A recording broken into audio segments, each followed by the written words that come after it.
Hi hello friends, welcome to middle class kitchen. இன்றைக்கி கொத்து புரோட்டா மாதிரி கொத்து சப்பாத்தி தான் பண்ண போகிறோம். அதுக்கு ஃபஸ்ட்டு ஒரு வெங்காயத்தை நல்லா பொடியாக நறுக்கி வச்சுக்கிட்டேன். அப்புறம் தக்காளியை பொடி பொடியாக நறுக்கி வச்சுக்கிட்டாச்சு. இஞ்சி பூண்டுக்காக பூண்டை உரித்து வச்சுக்கிட்டு அது கூட இஞ்சியும் சேர்த்து அரைச்சி வச்சுக்கிட்டேன்.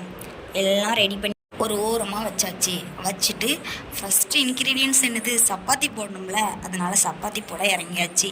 ஆனால் எல்லாரும் மாதிரியும் நான் நல்லாலாம் சப்பாத்தி போட மாட்டேன்ப்பா, அரைக்குறை சப்பாத்தி தான், ஒரு ஷேஃபே இருக்காது.